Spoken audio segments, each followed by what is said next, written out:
said public hearing is to hear testimony and discuss the following. File of Council Number 44, 2014, authorizing the mayor and other appropriate officials of the City of Scranton to take all necessary actions to implement the consolidated submission for community planning and development programs to be funded under the Community Development Block Grant CDBG program, Home Investment Partnership Home Program, and Emergency Solution Grants ESG program for the period beginning January 1st, 2015. For the record, we have with us representing OECD Director Linda Abley, Mary Maroon and Tom Priambo, and Solicitor Jean Hickey. Thank you, City Council, for inviting OECD to this public hearing this evening. This year, we're going to be submitting the 2015 action plan. And like other years, this year is a little different because with the 2015 action plan, we also have to submit the 2015 to 2014 5-year consolidated plan.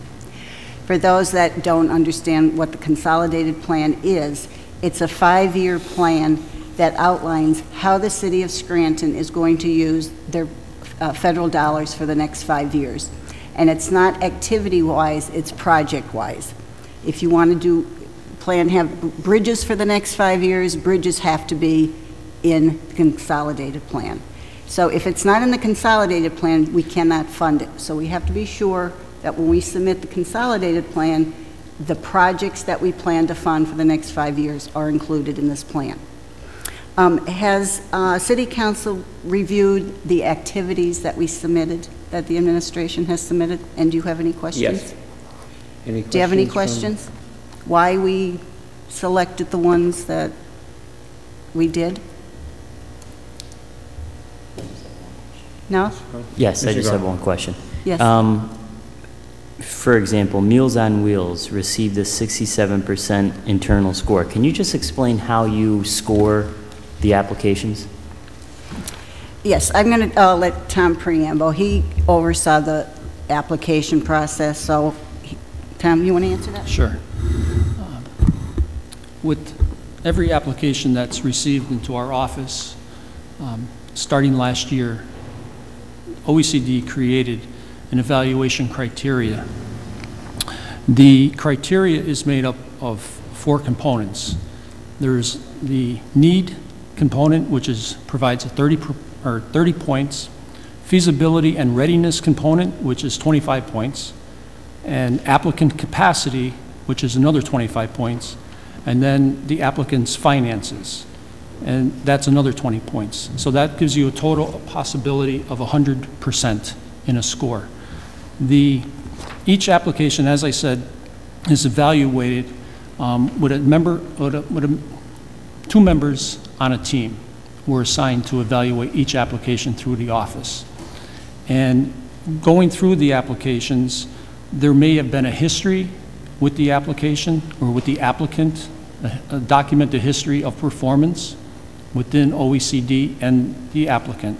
So these are all performance measures. And I'll give you an example. Under the needs component for 30 points, will the proposed project serve a low to moderate income people? General question, all right? The true purpose of all this funding coming from HUD is to serve the low to moderate income people, okay? The next question, has the applicant indicated how many people will be served? The percentage that will be low to moderate income. All right, that's a huge question because 51% of our individuals served with our funding must be low to moderate income people. Okay, so if that information is not if that component information is not provided in their application, they will receive a lesser score. So that gives you an idea. It's the shorter version without getting into more detail. This information has been available to all of the subrecipients and all the applicants since last year. It was something that was created out of internal dialogue that OECD had in 2012 with all of the subrecipients and the grantees with the HUD consultants. They never knew how we measured their evaluation against, or their application against another applicant. So this component, this process was initiated because the subrecipients and the subgrantees had requested us to do so. Okay? Thank you. You're welcome. Thank you. Anything else? I just had one, well, it's not a question, I know the answer, but just for the public. Especially with our neighborhood police patrols and paving, we always get questions, well, why not here, why not there? And as we know, it's income-based. Could you talk a little bit about how, because of the change in the census, that we may be able to get into some areas that previously we couldn't, and we may be locked out of some areas where previously we were able to use those funds? Sure. The Neighborhood Police Patrol, they are, on July 1st, the 2000 census became available by block, and 2010, I'm sorry, became available. The whole map changed. I was very surprised at some of the areas that were taken out, and some of them that were put in. I was surprised on some of them, because I would have never thought it would be a low to moderate income area. However, the Neighborhood Police Patrol only can walk in low to moderate income areas. Currently, we have 3 Neighborhood Police Patrol, and we are going to add one more if the $300,000 is approved by City Council. The paving is also, we'll be able to, we requested $630,500 in paving. We'll be able to go into streets that we were not able to pave before, which is a good thing. We did not pave the West Lackawanna Avenue Bridge, and the reason for that is right now we're only in the design stage, and we're going to look at how we are when we receive our funds in August. There may be a necessity to move some money around, and if we have additional money for the West Lackawanna Avenue Bridge, we could put money into that project then. But to hold it up without knowing where all the additional money's coming from would be foolish. We'd have a timeliness problem with HUD. Thank you. You're welcome. Speaker sign-in sheet. First speaker, Michael McHale.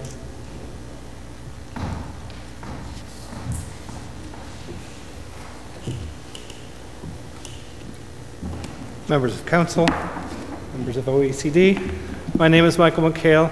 I've been asked to represent United Neighborhood Centers here today. 3 projects that we are asking for your consideration are, of course, Project Hope, which I am the director of. Project Hope serves underprivileged children from throughout Lackawanna County. This year we registered approximately 300 children. We had an average daily attendance of about 212. Of course, that is considerably fewer from previous years due to funding cuts. In the past, we registered generally about 600 kids and had an average daily attendance of about 475, 480. So it is down considerably from years past. We are seeking alternative sources of income, but without the city's input and OECD money, our program wouldn't be in existence. We provide all kinds of activities for the children.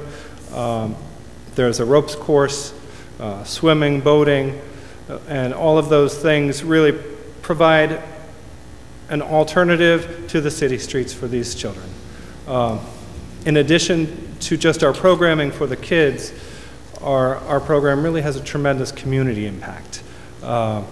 We had over a dozen kids from the Youth Workforce Investment Program through CareerLink who were doing jobs up at Project Hope at Camp St. Andrew for us. Out of the 70 additional people that we hired to help run camp, I counted over a dozen that came up through the camp program. So we have kids who are now in their college years. We had one young woman who is a junior at Bucknell who came up through the camp program. She is working for us. We had 3 kids from Keystone College who are all working in either education or exercise science or sports and recreation management. They are all kids who came up through our camp program that were working for us this year. So our program also, other than providing a safe haven for children ages 3 through 12, we are also serving underprivileged kids from the ages of 14, when they can start to work through the workforce investment program, through 21, kids who are in college, who got something from our program as youths and are now looking to give back. So that is tremendous impact that we are seeing. Me being on board for 16 years now as the director of Camp St. Andrew, starting to really see the fruits of our labor and kids who have come up through our programs who are doing amazing things. We had 2 kids who really were troubled and were in the office most of the time, and they have since graduated high school. They are both in the military. One was just made a Lance Corporal. The other is a private first class in the Army. So those are 2 of our success stories as well. So we ask for your consideration. Right. Yes. There's an educational component to the program as well, isn't Yes, there? there is. We have 6 teachers from the Scranton School District who are on site. They are working with the kids ages 5 through 13. They provide educational enrichment. These children who would otherwise not be getting any educational enhancement during the summer are receiving benefits through the teachers that we have through the Scranton School District. On behalf of Lisa Durkin, she asked me to read the following things. We also present for your consideration the program SCOLA. In 2011, UNC merged with SCOLA, who had been providing adult literacy programs for the past 25 years. At the time of the merger, state funding was cut, and the program continues to struggle financially. The SCOLA Learning Center serves hundreds of families annually through individual tutoring, computer lab programs, and classroom instruction. According to the 2010 census, nearly 18% of the citizens of Lackawanna County are educationally disadvantaged. The SCOLA program teaches adult literacy, ESL, and citizenship, and is an essential service to the community and the continued development of the community. And also, Continue. thank you. Please finish. Pardon me? Please finish if you I was also just going to ask you to consider the Bellevue Evening Teen Program when allotting your funds. Bellevue serves about 75 kids a night. They're providing meals to these children through the Weinberg Foundation, educational activities, all different kinds of arts programs, and the Bellevue Center operates from 6 to 10 and serves children ages, young adults, ages 13 through 18. So when you're making your allotments, we are asking you to consider the Bellevue Evening Program as well. Thank you very much. Mr. McKill. Thank you. Ozzie Quinn?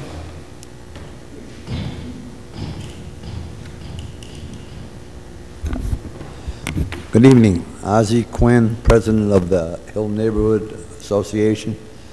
I'm here tonight to ask the City Council to fund and support Police Chief Graziano's Neighborhood Police Program. The Hill Neighborhood, under, as Linda said, the 2010 census has increased the eligibility in blocks, okay? And before, the police used to go to Olive Street and had to come back down. Now, we feel that the neighborhood police is a very, very important component of government. There's no doubt about it. Who wouldn't like to sit on their porch or be able to take a walk to the corner store, not a convenience store, without being terrified? And with a patrolman on the beat, we feel that it would greatly improve the neighborhood in many aspects, okay? It would make it as the people feel a little more secure, assured of what's going on, and be able to, the policeman would be able to, if he saw not only criminal activity, if he saw code violations, the policeman could actually put a summons on the person who was violating the codes.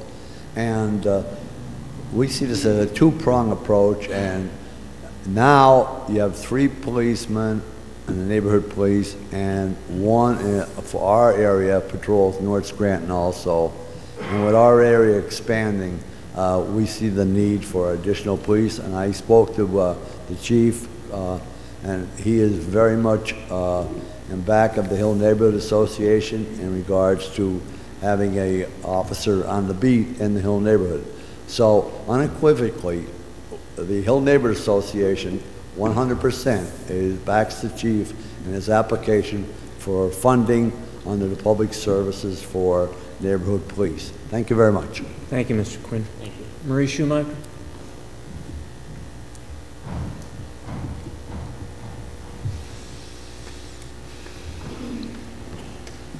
Good evening, Council. My first question is the public notice that was in the paper on the 10th of September totaled about $8.6 million with an estimated amount of 3.1. And usually the administration makes a cut at meeting the expected amount. Was that done this year or not? I'm not sure what you mean. Well, The article that was in the paper lists every application that we received. that's, yeah. Does that answer your question? No, because where are the, I mean, yes, I made that assumption, but usually we see what the administration has, the cut that the administration has made, and I have I yet can to give you see a copy of this. Okay. Okay. It'll list every activity and then what the administration is recommending to City Council. That would certainly be helpful. Is that what 'cause you're? this is, yeah, that's what I'm referring to. No problem. Okay, and then in late May, Council, at the recommendation of OECD, removed roughly $1.7 million from the current year's budget with the understanding that attempts would be made to make the affected recipients well in the next budget. And are you able to tell me, A, are all those recipients on this list, and B, how much would they receive in the proposed budget if they were simply made well for the May reduction? I'm not sure about every single one of them. The majority of them were public services, I believe. When you look at this, I'd have to go back and see what they lost and what's on here. But I Okay. believe we funded everyone that lost money, if that's what To the same extent that they lost? I would have to or- look, Marie. Okay, Yeah, I'll get back to you. okay. And then, how many of these applicants have not requested OECD funds during the past 5 years, if any? I think every applicant has put applications in every year. There's no new ones. Okay. And how are the availability of applications for funding advertised to the city citizenry? I don't recall having, well, usually I see something and it says like roughly the beginning of August or July, that this cutoff date for the receipt of the applications, but I saw nothing this year to indicate that I believe I did. the window Again, was I'll have to open or look for you. closed. Okay. Yeah, I'll catch up to you. Okay. And then, do you have the percent the requested amount is of their current year budget for these hopeful recipients? Say that again, Marie? Do you have the percent that is being requested is of their total budget for the coming year? I do not. I do not. Or what it was for last year, just from the 990 or whatever? Yeah. From other sources of funding? I would have to look in. I'm not sure, I'm not certain that that's a requirement in their application, Marie. No, as part of the research, I wondered if you do that. What I'm saying is. Yes, I don't understand believe what you're that's- saying. That's a requirement in the application, so we wouldn't know that. Okay. Excuse me, Marie, in the emergency solution, it's a match. Okay. So they have to match Yeah. the funds that we provide them. Okay. And then is the amount, well, it was $50,000 in what was published in the requested amount. What, can you tell me what's in there for the tree planting? 0. What? 0. Oh, Council, Well- you've got to do something about that. Okay. Go ahead. We had 2.5 million. That is the projected amount that we believe we're going to be receiving. And the 3 items, well, the 2 items are, the Section 108 is 253,000. And the other Section 108 that we have to pay is 171,500. Right, got that. And our 20% admin is 500. So there's $1 million right there. Our cap on the public services for the based on 2.5 is $375,000. I'm sorry, did you say 2 or 375? 375 is the okay. public service cap based on the 2.5 million. 300 of that is going to the neighborhood police patrol. So we only have $75,000 to play with to give to the other public services. So it was tight. We gave, everybody loves the paving program, and that's $630,500. We gave 200 to demolition of hazardous structures. That goes up to almost 830,000. Let me see. The fire truck, the city is planning on leasing a fire truck in 2016, and we provided $100,000 there. And that would be for the first year lease. And then every year after that, the fire department would put a CDBG application in for the annual lease amount for the following year. Novembrino pool was $220,000. And that's it. Okay, well, that's one that I think you people have to take action. You cut the budget to smithereens this year from the operating budget. We have, I mean, Mr. Santoli has given of himself for free, may I continue? For a considerable number of years. He has saved that last windstorm. Can you even begin to imagine what it would have been like if the trees, numbering in the last time I recall checking, is well over 300 trees removed that were dangerous, that looked healthy, but if you ever went out with Tony, he would take his stick and put it right through the tree because it was eaten out from the inside. We have been spending our money, our tax dollars, on treating the hemlocks so they don't die up at Naog Park. Kiss that goodbye. I mean, everything we've invested, if you don't continue that program, they will die.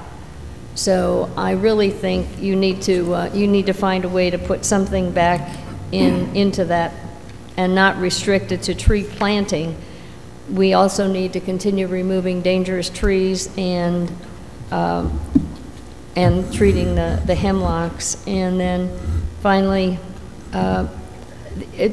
did I understand that the Project Hope and SCOLA money is used across Lackawanna County? Because Lackawanna County gets its own funding. Are we funding from this? No, we are from not. Outside of the city? No, we are not. Okay, thank you. Yes, Council, I'd just like to add something just for Council's information. The tree planting is an eligible activity in low-mod areas as such, tree planting. The federal funds cannot be used, described by what Ms. Schumacher had requested, for tree injections of insects and tree trimming. We cannot do maintenance, and that's considered a maintenance item. It's strictly tree planting. Just for clarification. Thank you. Mayor Connors?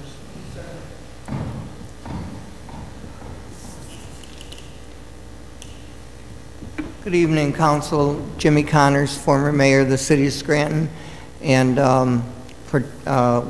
board member of the Community Development Advisory Committee. I first want to compliment Linda and Tom Priambo and Jean Hickey and the whole staff of OECD for the job they did on putting together the application. they only have $2.5 million to work with. I think when I was mayor, we had $4 million. Mayor Peters, when he was in office, had $12 million of community development money to work with. So you could see it's shrinking. But we've been meeting with the OECD staff, and they've kept us informed about all the reasoning that they put in. And I think I can speak for the rest of the committee. We were all very pleased with the work that they did. Along with Ozzie Quinn, I'm a member of the Hill Neighborhood Association and a longtime neighborhood activist. I think that the neighborhood police patrols are one of the best programs that we ever had. So I would urge you to fund that program. And I think all of the other decisions that the staff made were wise. And so I just am here just to speak on behalf of the OECD staff and City Council and the work you're doing. And thank you. Thank you, Mayor Connors. Anyone else who cares to speak?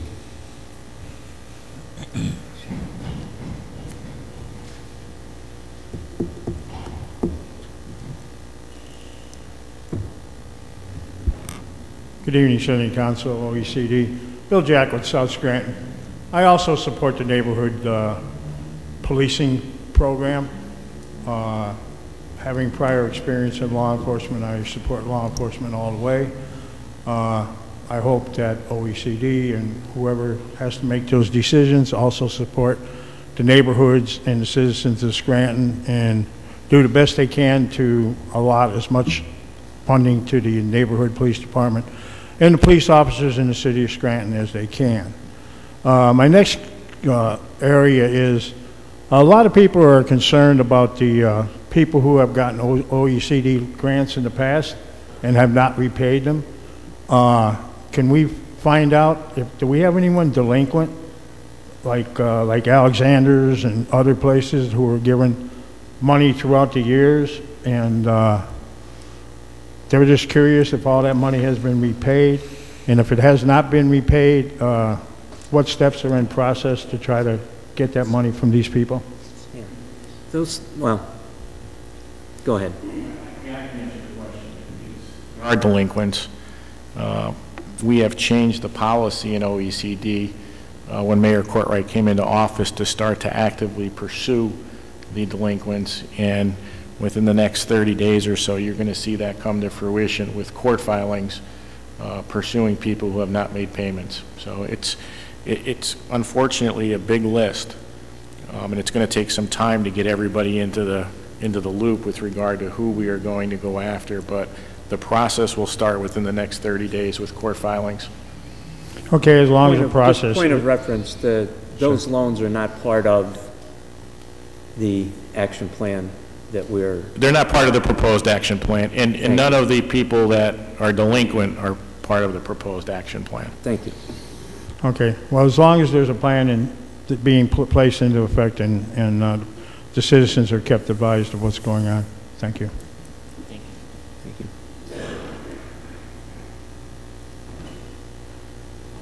Anyone on council? Mrs. Abel? Yes, I would just like to add one thing. During this process of the 5-year consolidated plan, it was a requirement for the city of Scranton to create a citizens advisory committee. And the administration worked with city council, and they both selected several residents of Scranton to be on this committee. And I'd like to personally thank the following people. I'm very happy that the Honorable Jimmy Connors came this evening to speak on behalf of the committee. Chris Falzette, James Williams, Michael Spohr, Jenny Gonzalez, and Nell Donnelly are the members of the Citizens Advisory Committee, and I'd like to personally thank them. Thank you. Anything else? Anything, council? Public hearing adjourned. Thank you.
I pledge allegiance to the flag of the United States of America and to the republic for which it stands, one nation under God, indivisible, with liberty and justice for all. Please remain standing. A moment of silent reflection for all those who sacrifice every day to keep us safe and free, especially Brian Dixon, his family, his co-workers, and friends. And also, today is Cancer Awareness Day.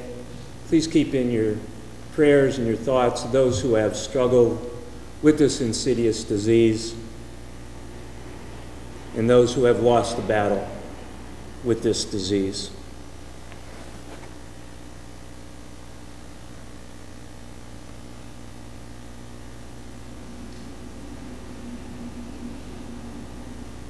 Thank you.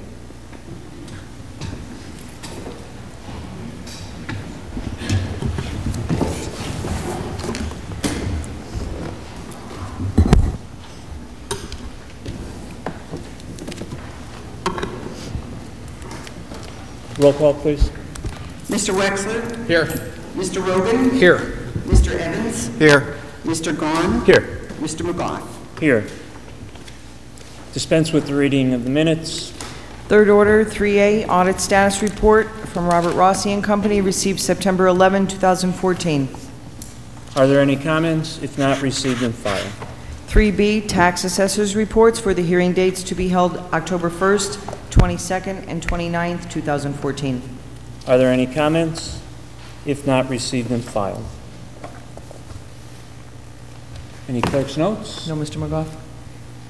Anything from council? Announcements? Yes, I have one. This Sunday, September 21st, the first Kathleen's Crusade benefit will be held from 3 to 7 p.m. at the Radisson at Lackawanna Station Hotel. Admission to the event is $20, and tickets can be purchased at the door. All proceeds will benefit the Women's Resource Center in honor of Kathleen Kavanaugh Tallarico. And that's all I have. Thank you.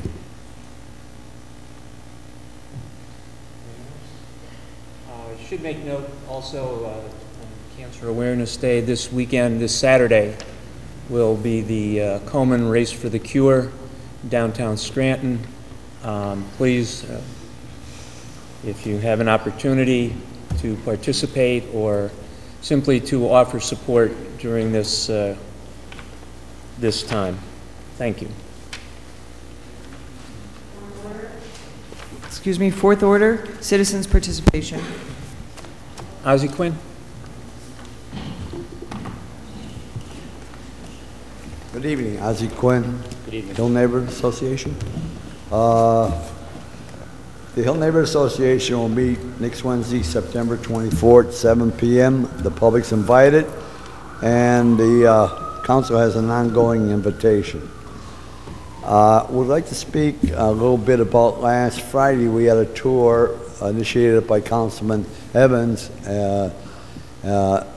We also had the chief of police and two all police officers, Mr. Hinton from Lips, a housing inspector, myself, and we did a tour of the block, square block of in the hill section.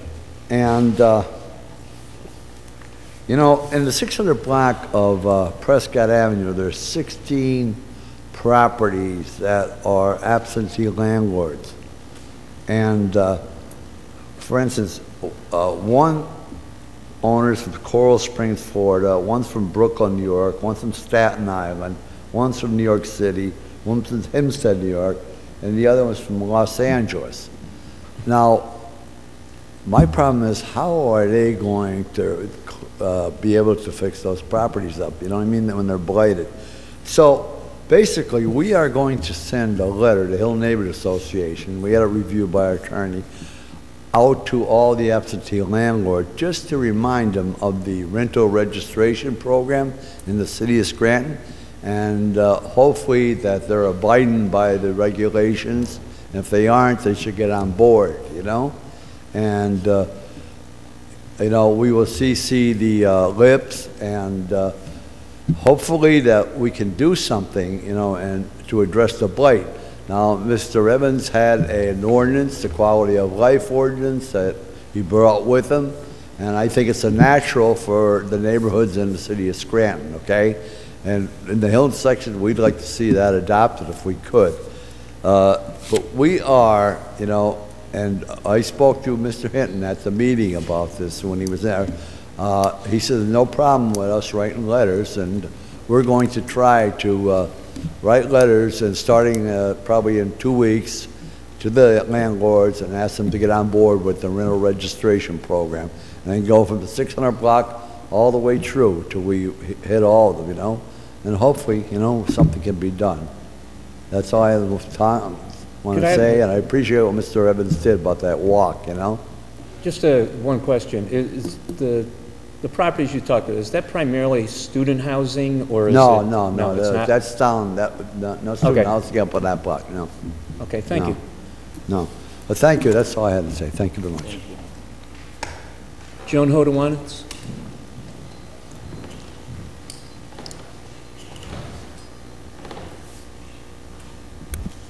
Good evening, Council. Joan Hodewanitz, Scranton resident. Good evening.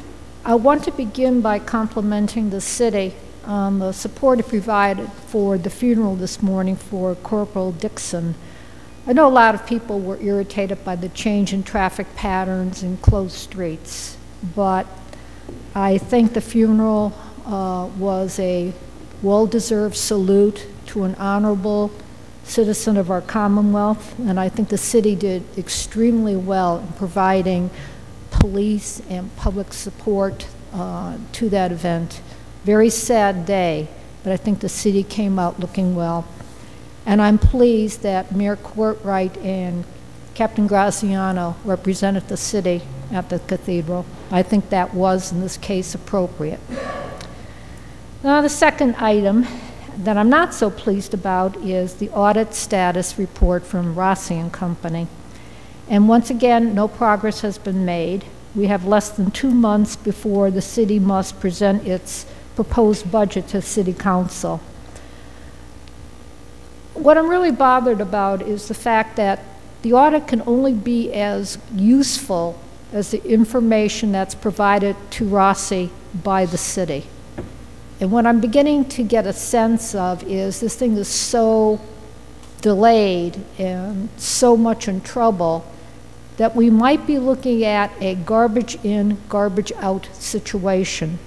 And I don't mean to demean the personnel that work in administration, but unless the auditor gets complete information, the auditor cannot provide a sound assessment of city finances.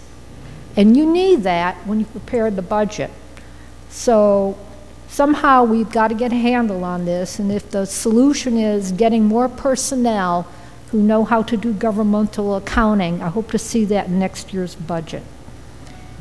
And finally, every day I read in the paper about one tax or one fee going up and people complaining and lawsuits here and there. In fact, today's lawsuit hearing got postponed to September 26th for the commuter tax. And I'm beginning to wonder if maybe the Times-Tribune could do us a great favor by instituting a new column. And we could call it the Deadbeat of the Day column. And on Mondays, I mean, it'd be like the column they have on Sundays, where they have the people, the most wanted people they're searching for, and they have the picture and the description of the miscreant and what he did or she did. We could have a deadbeat of the day. On Monday, it could be for people who didn't pay their refuse fees. You can get their picture off of Facebook. Put their name and their picture right there. And Tuesday, it could be people who didn't pay their real estate taxes. Wednesday, people who didn't pay back their OECD loans. Thursday, people who didn't pay traffic tickets and other violations. Friday, people who didn't pay their rental registration fees, and Saturday, people who didn't pay their licenses and permits. Okay, maybe what we need to do is start shaming these people, because the vast majority of our citizens, as much as they hate the taxes they have to pay and the fees, as painful as it is, they dig deep down in their pockets and they do it because they believe it's the right thing and the responsible thing to do. And then hopefully they'll change the system at the voting booth. But they don't leave the government shortchanged. They don't let somebody else pay their fair share and they don't pay anything at all. Okay, and they have all kinds of sad sob stories and excuses, but I'm tired of hearing it. Because if the majority of the citizens could dig deep, everybody can. Very few people have a legitimate excuse. People are just working the system because they know nothing's going to happen if they don't pay. And they just continue to move on down the road. So you may think this is a cavalier recommendation, but it's not. Before we start raising taxes and raising fees, we must do everything we can to collect every delinquent tax and every delinquent fee. If that means shaming people in public who aren't paying their fair share, so be it. Thank you, Ms. Alderman. Bill Jackwitz.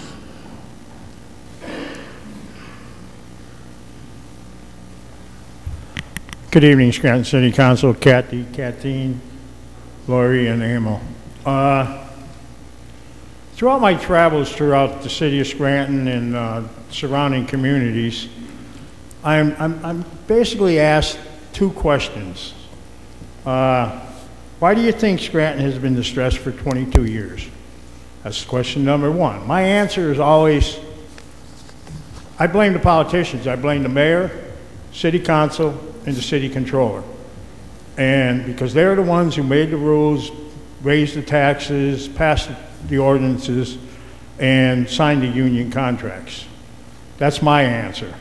The second question that I'm asked on a regular basis is, what are your solutions for the financial situation facing the city of Scranton?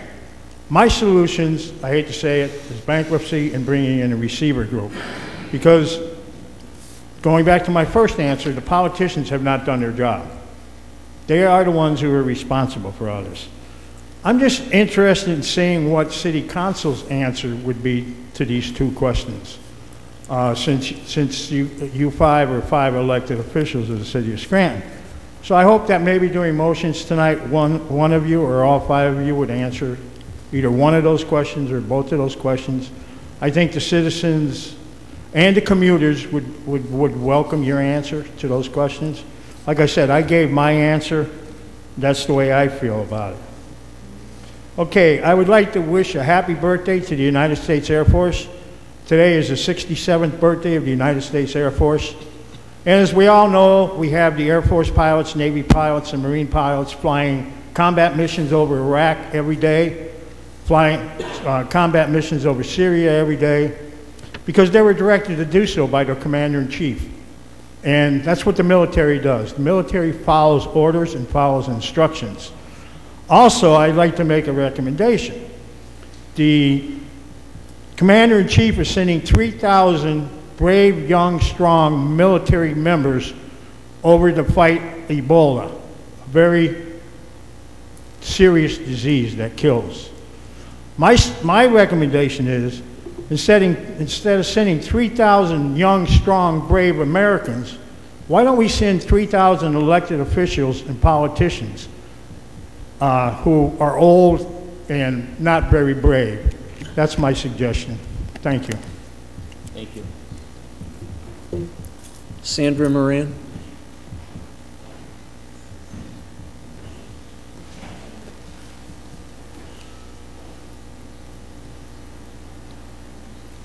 Good evening, Council. My name is Sandra Moran, and I'm from North Scranton. I'm a property owner and a taxpayer. May I ask you gentlemen two questions? It's just a yes or a no. Do you know where Hollow Avenue is, or they call it the Hollow in North Scranton? Have you ever been there? I am unaware of where it is. Do you know where it is? Do you know the bridge that is up in Hollow Avenue? And have you ever spoke with the chief of fire? Has he spoke to you recently?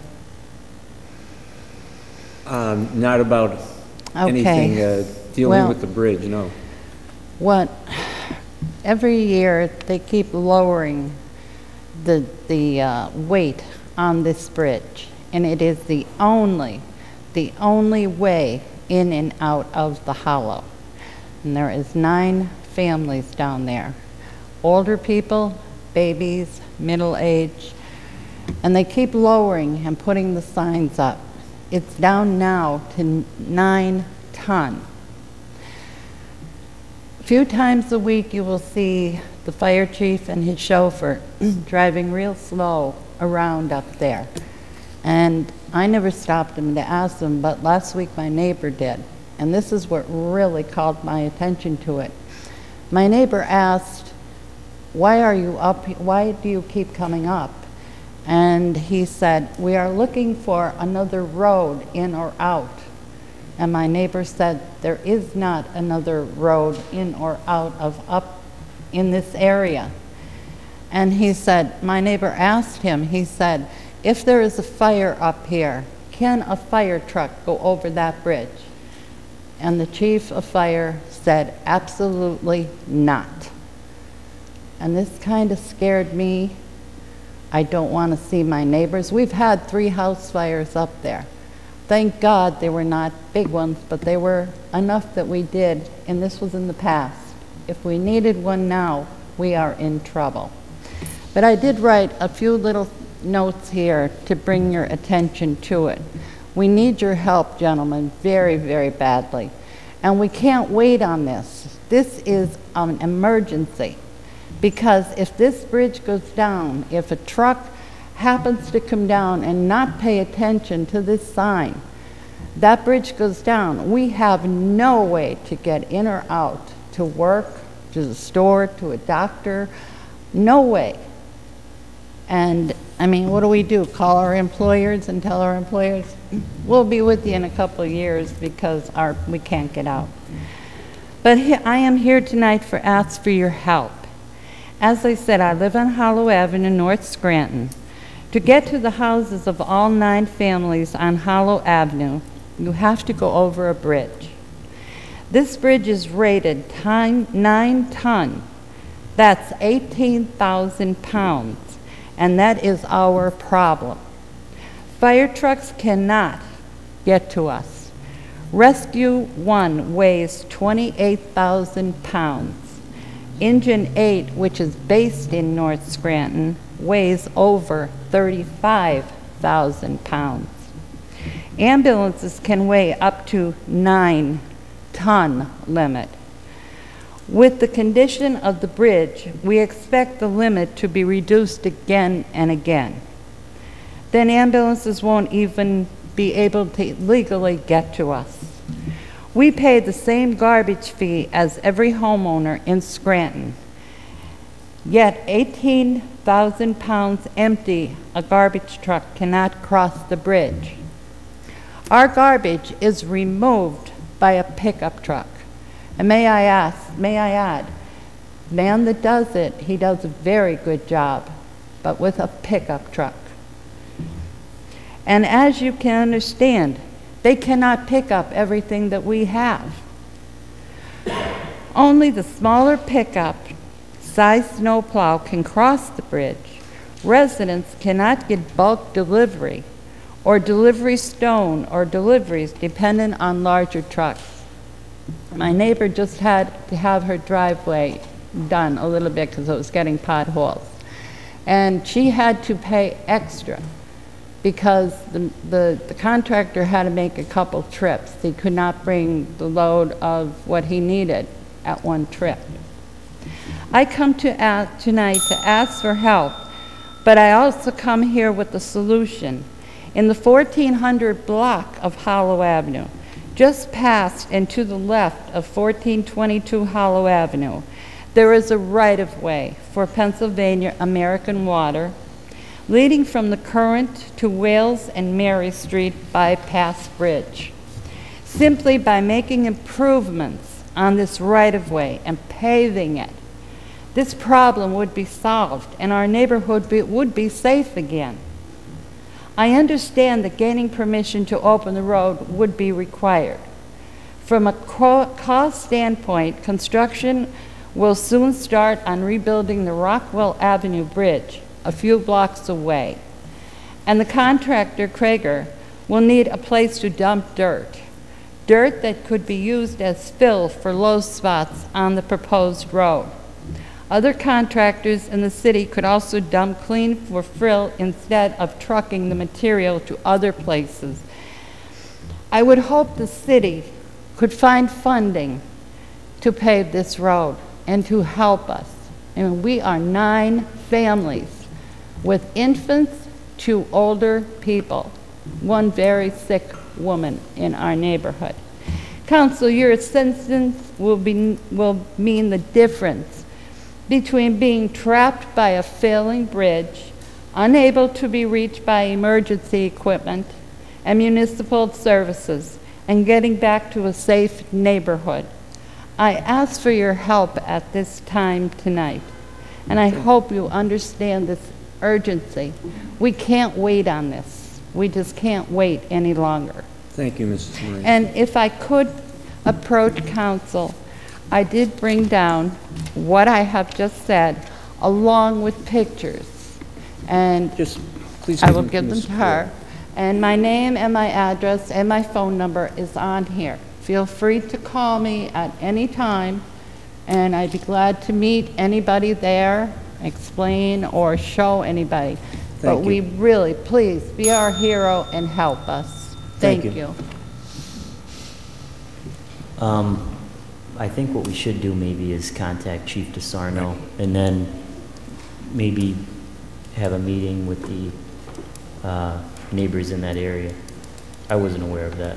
And we should check, just because we just talked about it earlier, to see if OECD funds would be available in that neighborhood. Mm-hmm. And maybe we can coordinate with the contractors who are working on the Rockwell Avenue Bridge project to see if they can take care of something. We'll also suggest that Mr. Gallagher attend that, so that we can maybe some things we can do in-house as well. Right.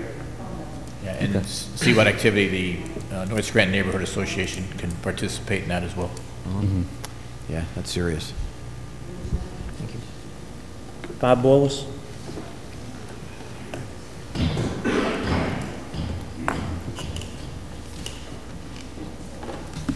Good evening, Council. Bob Wallace, Scranton. I'd like to take a moment to the family of Corporal Dixon. I worked with him in our towing and stuff on the various assignments that he had in the past, and he was a trooper's trooper. And he was always fair in the dealings we had with him, and it's sad to see what's happened to him. I can only wish his wife and family the best and wish him Godspeed in his journey. On the casino last week, and I've been raising this issue, and I've heard nothing but negative comments from a city that's in dire straits. Mr. Wexler, don't take this the wrong way, but your comments last week kind of took me back after I left. You said people will never come outside a casino if a casino is built and shop anywhere in the city or do anything else. That's the furthest thing from the truth. Look at Mr. McGough. He goes to casinos.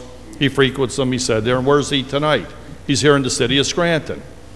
He may have dinner in the city. He's not living in a casino. He doesn't stay there 24/7. And that's a false statement to make. It's a statement without merit. Mr. Willis, it's my opinion, so it can't be false. It's my opinion. And I'm telling you, your opinions as you sit up there are what put this city where it's got to go. Keep that in mind. This isn't about you or anybody else up there. This is about where we could put this city. You're $300 million in debt. It's time to wake up and smell the coffee around this whole town. And if you think for a moment, you sit here and read in your agenda tonight, it's comical. What's it on? Number E, $300,000 you want from the Gaming Act to bring into the city. And then you want another $916,000 for the fire department for Monroe County for a fire truck. It's amazing, isn't it? It's coming from a gambling casino. But we can't put it in the city of Scranton. Well, take a ride around the city. Look at your mall. It's dead. Look at the storefronts and the buildings in the city. They're empty. Get on Lackawanna Avenue, where the development was done. Look at them. As this is your dream. There's nobody in there, though, because there's nothing to dream about. After 5 o'clock, find a bar open in the city and you'll survive. But during that, forget it.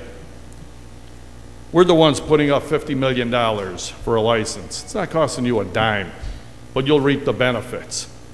That's the difference. That's why we're able to put up that kind of money, because we take the risk, we take the chances. We don't climb over the dollars to get at the pennies. We pick up every penny on the ground, because if you have 99 of them, you need the 1 penny to make $1. And remember that. That's what this city needs. It needs to be regimented. It needs to come forward with thought process, not negativity. And I'm sick of hearing negativity in here. I've been here my whole life. And when I hear negativity, it just turns my stomach. Because keep in mind, you saw it today, how many people came to this city. It teaches you something. All the roads lead to Scranton, just like all the roads lead to Baghdad. Keep that in mind. We have a golden opportunity. Don't blow it with negativity. Okay? That's why we're here, from past councils, past administrations. I've dealt with the place to be in this city. It just turns your stomach. Remember years and years ago, probably before you were born, people used to come to Scranton. They gambled, they came to drink, and they took whatever other services were offered in the city. It's a very famous city. I was in Singapore and somebody asked me if the city was still the same way. So our reputation was around there a long time ago, and we could bring the city back.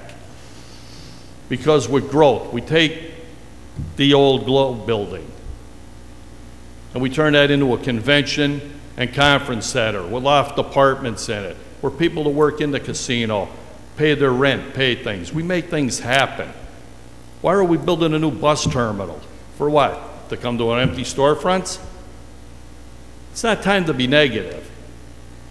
It's time to roll up your sleeves and move forward.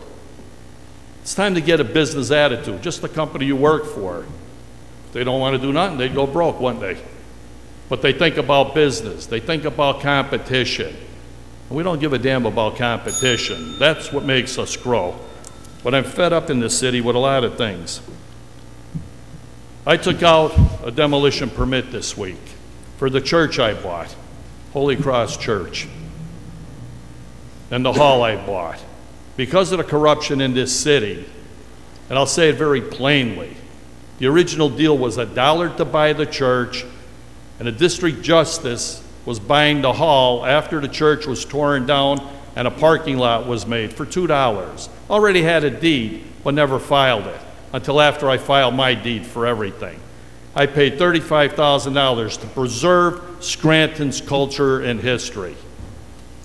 And you know what I'm paying in taxes? $45,000.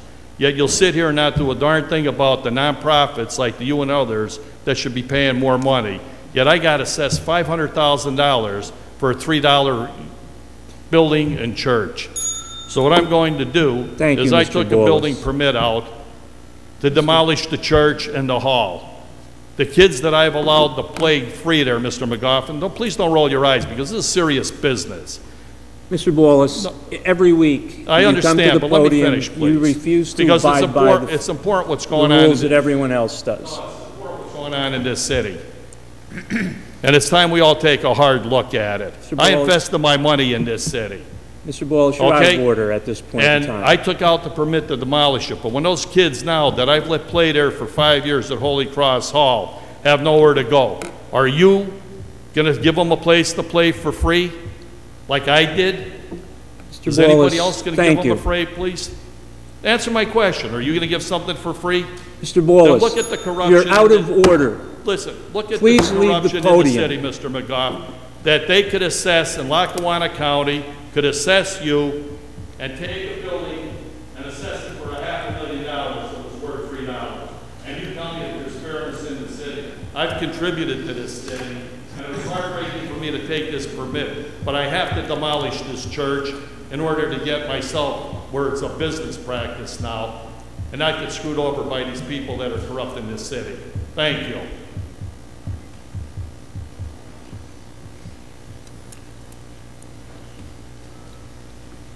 Doug Miller.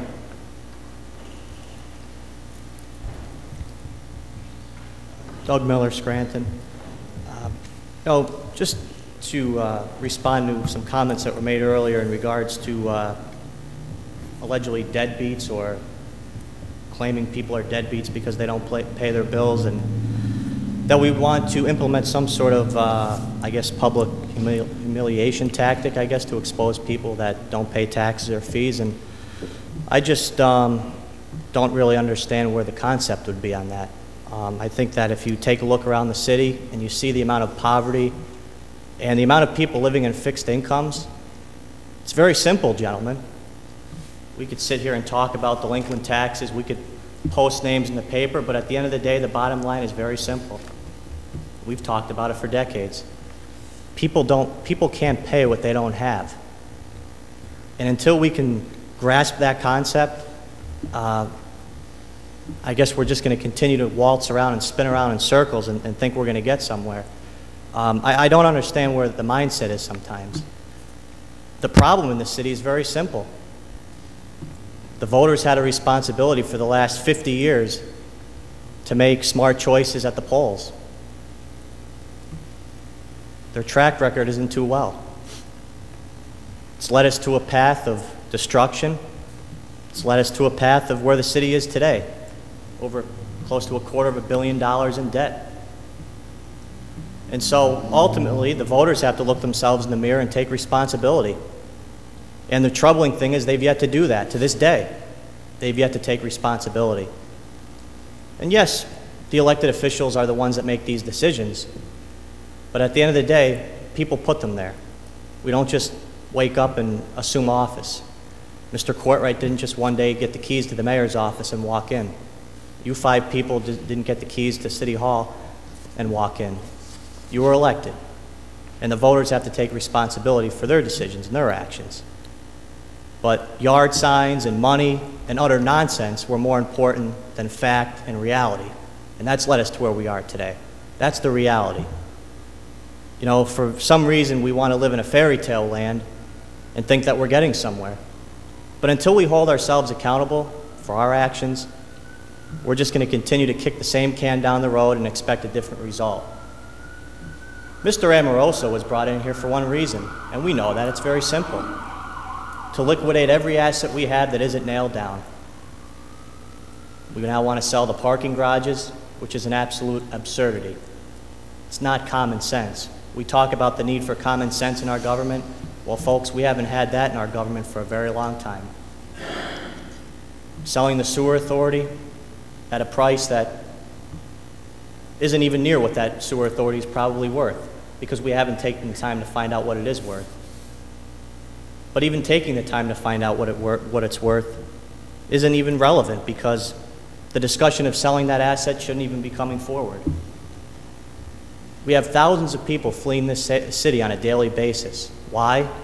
Because of overtaxation.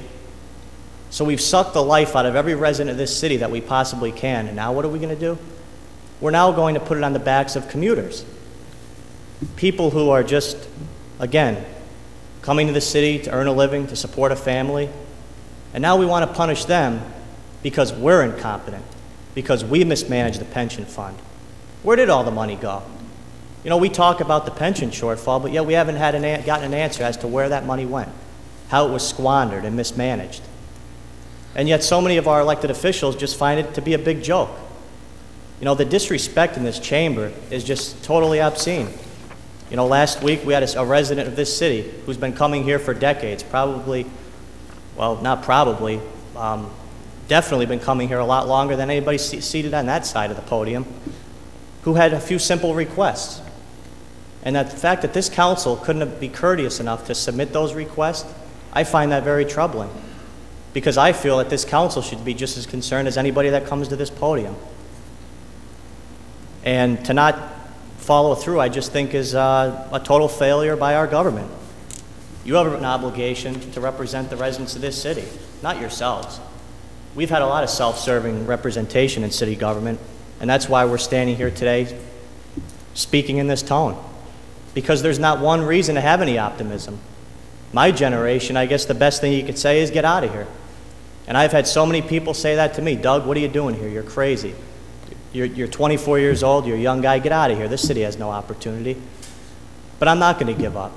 I've been coming here for 12 years, and I'm not ready to throw in the towel. But, you know, when you see the way this city's going, it's hard to see any light at the end of this tunnel. And, you know, I'm not going to lie. I've been discouraged, and I've questioned why bother. But I don't have that give-up mentality. But I know that if we can come together and actually show some leadership and create some realistic solutions, we can turn this city around. But if we continue to play politics and mistreat people, and we can't cut this budget by 30% at the end of the year, then say goodnight. Thank you. Thank you. Lee Morgan.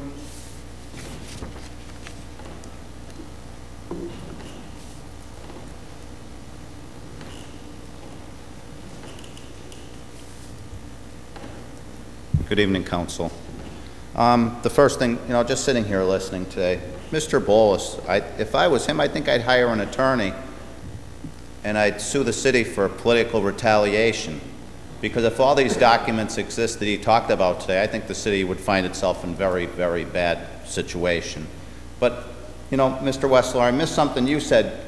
I think you said something about something was your opinion and it couldn't be wrong because it was your opinion? No, I said it can't be false. Oh. Your opinion can't be false.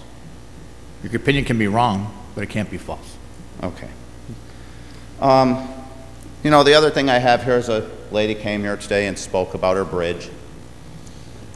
You know, we're pretty good walking through neighborhoods, and I'll get to that in one moment. But that's the ultimate sign of blight. All the bridges in this city are falling apart.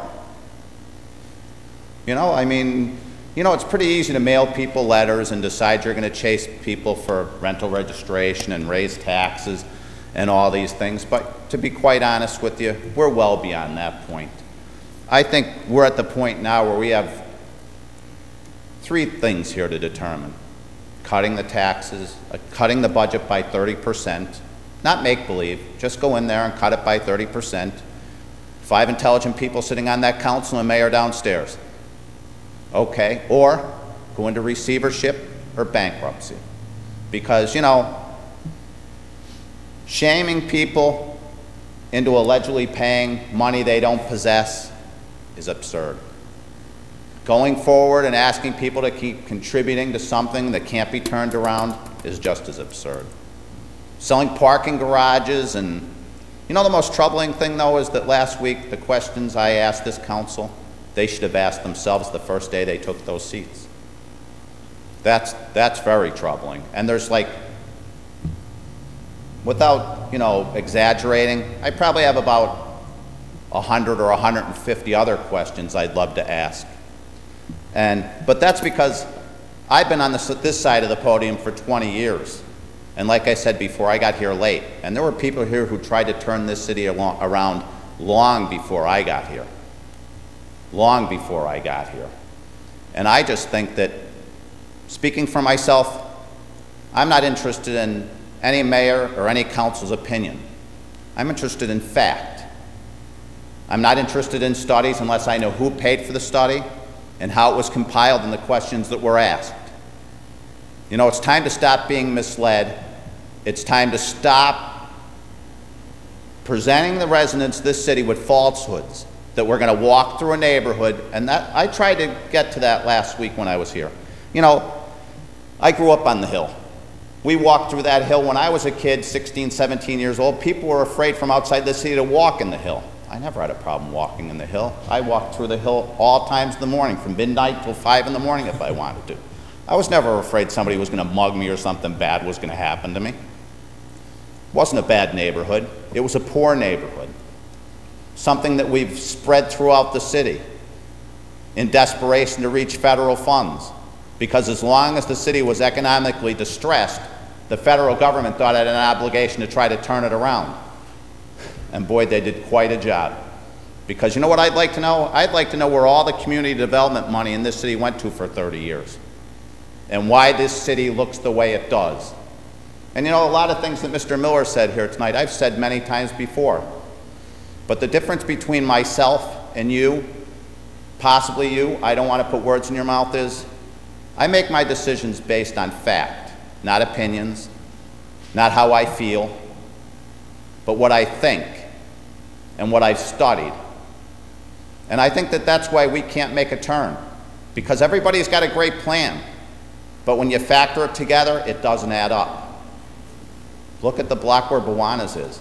That's the biggest, that was just a total waste of money.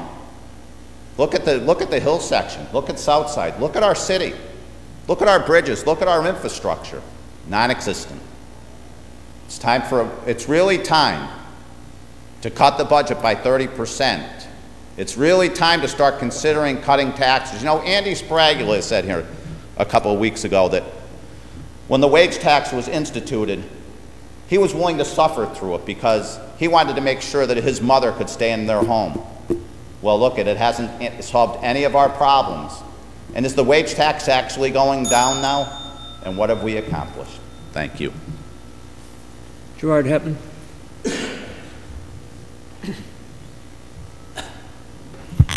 Good evening, Council. Good evening. Gerard Hetman from Lackawanna County's Department of Community Relations. Good to see you as always. To begin this evening, this Saturday, September 20th, from 11 a.m. to 2 p.m., the Lackawanna County Center for Public Safety, better known as the 911 Center, on Valley View Drive in Jessup, will host our annual Heroes Day, Public Safety Fair, and exhibit. We should note that in the wake of the tragic shooting incident at the Pennsylvania State Police Blooming Grove Barracks last Friday, we will be dedicating the event to honor Corporal Brian Dixon and Trooper Alex Douglas. Our office was contacted earlier this week by the spouses of several state police troopers who are locally based, and those spouses and several others will be present at the event to assist anyone who would like to make a memorial contribution in honor of Corporal Dixon and to a fund to help Trooper Douglas and his family with their related expenses in his recovery. In addition, we will offer guided tours of the 911 facility, as well as a variety of fire, police, and EMS, and public safety and public works vehicles and equipment that will be on static display, hands-on exhibits with staff present to assist anyone who wants to get a better look, an up-close look at emergency services in Lackawanna County and northeastern Pennsylvania. The day is free and open to the public.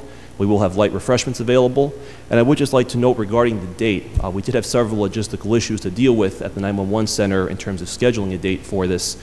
We're aware that it's the same day as the Race for the Cure, but we were careful to set a time when the event would start after the race has concluded. We'd speak to the event organizers in consultation to see what the best time would be to start it so that anyone who participated in the race could attend. And I will say that myself and many of the staff involved in this event will be participating in the Race for the Cure earlier in the day. So we look forward to seeing lots of folks for that event. And coming up after that, our other major fall event, next Friday, September 26th, is our third annual Senior Health Fair, which will take place at PNC Field in Music on Saturday, September 26th, 10 a.m. to 1 p.m. We have over 40 exhibitors attending, providing a variety of senior health-related services, blood pressure, vision, hearing screenings, as well as free flu shots for all in attendance, and a variety of giveaways and information dealing with senior health and wellness. And we should note that while we bill the event as the Senior Health Fair, and while the services there are geared primarily towards senior citizens and their health and well-being, there is no age limit on any of the services that will be provided, and everyone is welcome to attend and get free health screenings and information regarding their health and wellness. It's an event that we've seen great turnout at the last few years, and we see that primarily through friends and neighbors and elected officials who tell the folks in their communities about it. So we look forward to seeing a good crowd again and invite everyone out for a good afternoon relating to health and wellness in our community. Lastly, just a few housekeeping notes. As we head into the fall season, as the city, as we know, the county commissioners and their staff are preparing the county's tentative 2015 general operating budget. So later in this year, we will have dates and times and locations available for the commissioners' budget hearings. We will post those on the county's website and Facebook page, the county's website, lackawannacounty.org, as well as, of course, advertising them through all the legally required channels. And then we'll also have a tentative copy of the 2015 budget available in PDF format on the website and Facebook page, as well as in paper format in the commissioner's office during normal business hours at 200 Adams Avenue on the 6th floor. Just the last note that we'd like to make, the city has not yet still applied for the arts and culture grant funding that is allocated for arts and culture programming in the community during the 2014 calendar year. So we would encourage any city department wishing to conduct such programming to apply to our arts and culture department. Your office could just give me a call and I'd be happy to assist them in applying. And we would just like to see the funds used to provide programming in the city during this year. We ask that you apply approximately 30 days before the date of any programming to allow everything to process. And again, I'll be happy to assist with that, whatever the ideas may be. That's all I have for this evening. Are there any questions from council? Just a comment, would you be able to pass a message to the commissioners that we appreciate their support with the North Scranton Junior High School project? Absolutely, not a problem. And thank you for working with us on that. We appreciate it. I know it's been a long time coming, and I know they're happy to play a small but important part in that process. So, thank you. Thank you, Joe. Steve Wallace.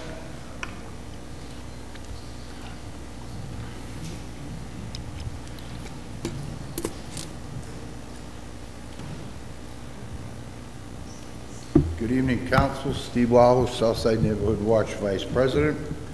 I'd like to thank the Council personally for all the help and assistance they've given us since they took the new seats and cooperate with us on a great amount of things we've done already. The reason I'm here is because the other night Lee Morgan mentioned that we want more Southside associations and watchers to come to these council meetings. Is there any questions you have of us that need to be answered? Anything you need us to work on particularly? Okay, now here's what we need from you. We need to know when you're going to tear down houses so we can warn the neighborhood. We need to know when there's going to be a blighted property that hasn't been cited for 6 months, cited properly and actually acted on, and we don't get this information. How do we go about getting it? We request it and we don't get it. There's properties that have been cited so many times it's ridiculous, and they just keep getting cited. Now, where are you trying to get that information from? Are you talking to Mr. Hinton's office? We submit information to Mr. Hinton's office. We ask the inspector herself, I believe it's Patty Fowler, takes care of our section. Okay. And we have the OCD officer on our beat. She also puts stuff in. But it seems like it takes so long to get something accomplished.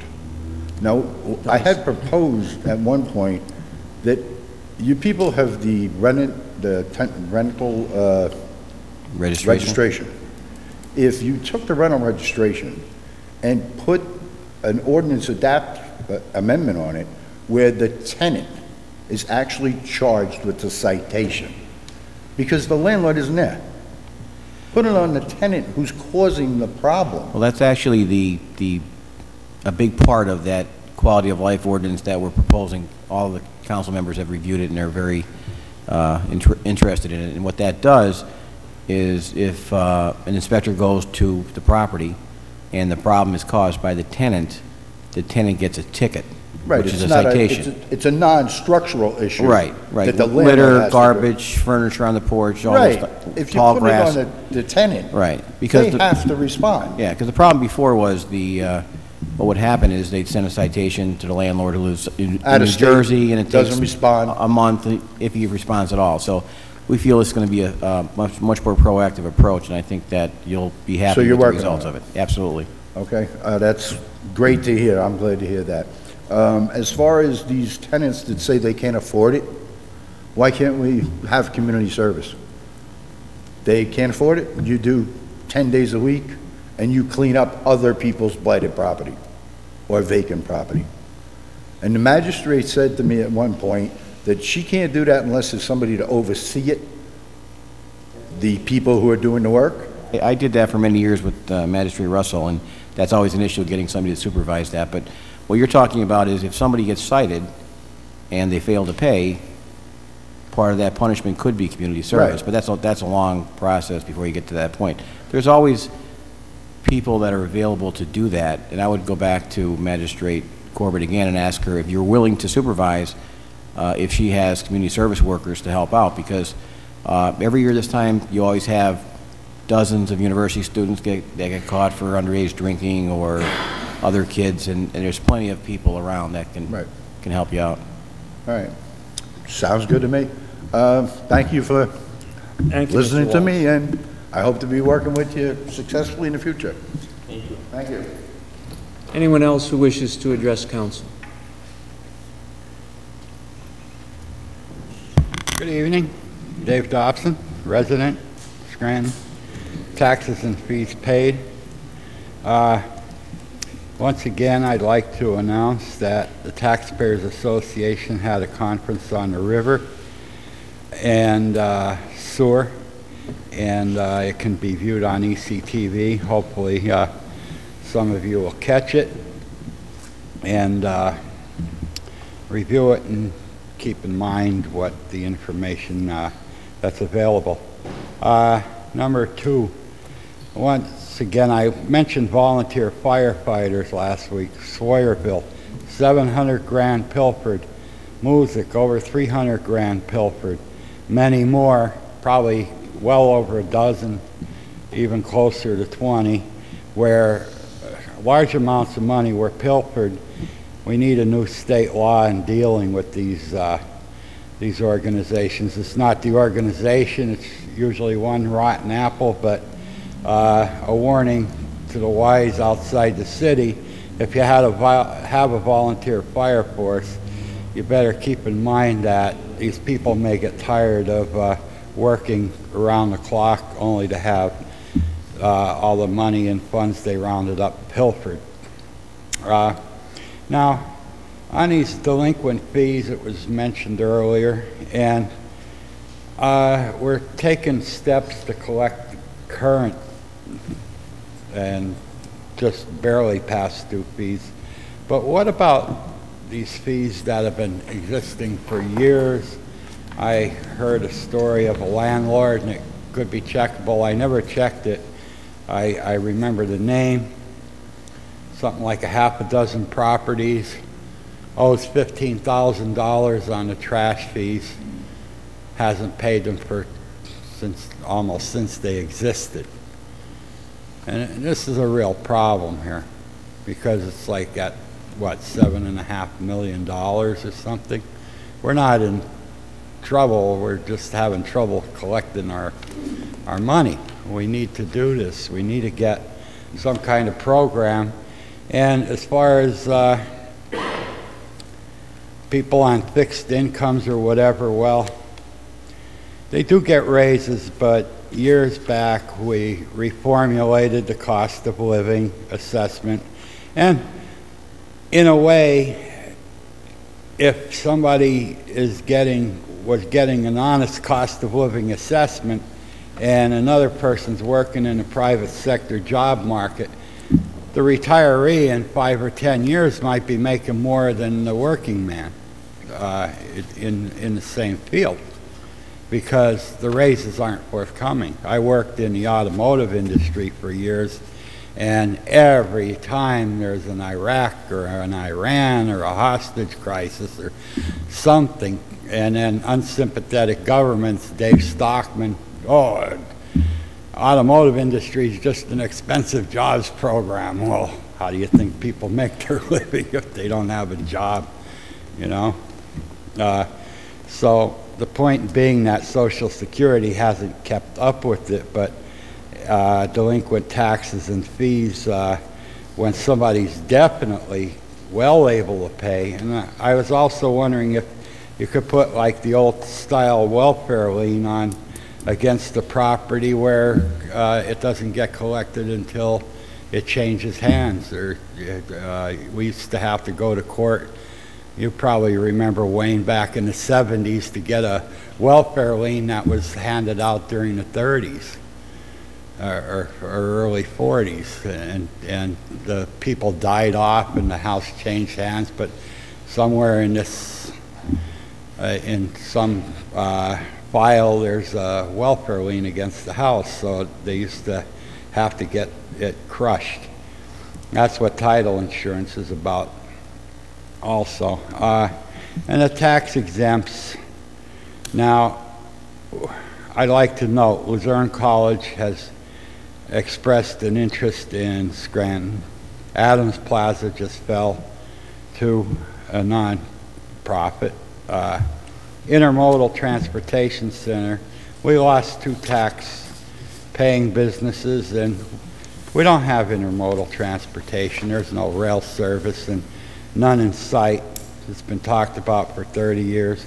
County Prison just bought out 4 houses, 4 properties, and they're going off the rolls. So it's time we start to fight with the state, even if we have to go to federal court to overrule the state constitution.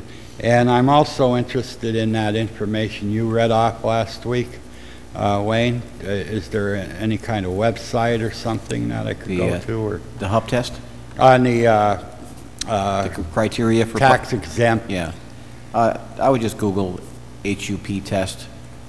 It's hospital. Okay. It's hospital utilization project is what it was, and the criteria will be there. Mm-hmm. Well, maybe I'll catch you on the way out. Yeah, that's fine. I got have my little all right do-gooder book here. All righty. And once again, I'd like to warn on authorities just quickly. We don't need a trash authority on top of it. Obviously, they're too hard to control once they're in there. You're ceding your power. Thank you, and have a good night.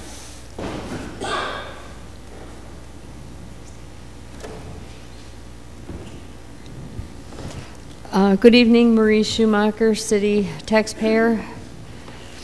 Going back to last week for a few moments, please provide the statute that allowed the Scranton Parking Authority to conduct business on the 2nd of September when 3 of the 5 voting were not nominated by the mayor at that time and or approved by council on that date.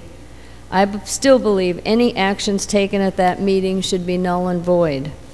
Further, the parking authority hired a solicitor at that meeting, and I asked whether they had the resources to pay that person. I was informed all bills would be forwarded to the receiver for payment. I failed to follow up with the question of whether the receiver has been paying bills forwarded to him by the Scranton Parking Authority, and or are these expenses merely being added to the parking garage shortfall which we taxpayers are paying? Please obtain the answers to these questions for us taxpayers. On 5B, now I realize that some of these were somewhat answered during the caucus, which I think is another reason it would be nice if the caucuses were held out here in the public, because they'll just waste time. But on 5B, the Home Rule Charter calls for the capital budget to be submitted to the council at least 3 months prior to the final date for the submission of the budget, which would make it the 15th of August. Why is this budget 5 weeks late, and what is the amount for 2015? And is the steeple of this building included in the capital budget? I don't know if anybody's taken a look up there lately, but it doesn't look really healthy. And I would think that should be one of the items on that list. Maybe you could answer how much is in for 2015 in motions. 5C, who is the current paying agent? Okay, there is none for the city. And what is the basis for payment to Community Bank? Is it a flat fee or is it based on transactions, and how does it compare? Well, doesn't compare with what is currently paid for the service because we're not using one now. But I'd like to know how the reimbursement is being made. On 5D, what amount is included in the budget for the hiring services of Carfax, and was this put out for bid? Also, a prior council made a no-cost policy for certain circumstances. Would the approval of this resolution void that action? 6B, actually I'm going to skip down to 7 just in case I run out of time. 7C, how much is included in the capital budget for that item in 2015? 7D, what is phase 2 of the Kane Street project, and how much has already been expended in phase 2, and how much was expended in phase 1? 7E, is this purely a pass-through item, and is it included in the capital budget for 2015? 7F, how much is in the capital budget for this item in 2015, and what is the current book value and scrap value of the 2001 Ferrara truck? I did notice there's a truck being offered by one of the local municipalities, and they had a minimum bid that was pretty high, so I would like to know what the value of that piece of equipment is. 7G, what is the statement of work for this item? Is it merely keeping the current traffic signals working, or will they be altering the timing of the signals as well? And then I'll go back to 5 and finish up on 6, I'm sorry. With the 2014 increase in the refuse fee and the pay/non-pay ratio added to the current delinquent amount and these additional fees, it is highly likely that the threshold for seeking a bid has been exceeded. Why is this being treated as a simple contract amendment and not put out to bid? And what % of the bills have not been paid as of today for the refuse fee? 6C, what is the likelihood the threshold for seeking bids will be exceeded by this item, and why is it not being bid out? Okay, and then since I have some time, Mr. Rogan, I will share with you the concerns as I've been promising, because I'd like to get this out of the way. the concerns I had with the cell phone. I'll be back next week. We could talk if Thank you'd like you. afterwards. Thank you. Mrs. Schumacher, can you? Oh, I'm going to leave these questions with Yes, I was just going to say that. Could you? You could give them to Kathy and then Jill. Thank you.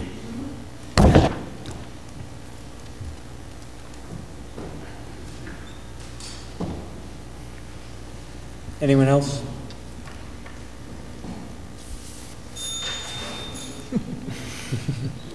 Fifth order, 5A motions. Mr. Wexler? I got a bell already. Maybe I'm done, the bell went. Thank you, Mr. McGough. Just a few things this evening. First, I'd like to congratulate my colleague, Mr. Evans, for initiating the walk up in the hill section and bringing the quality of life ordinance.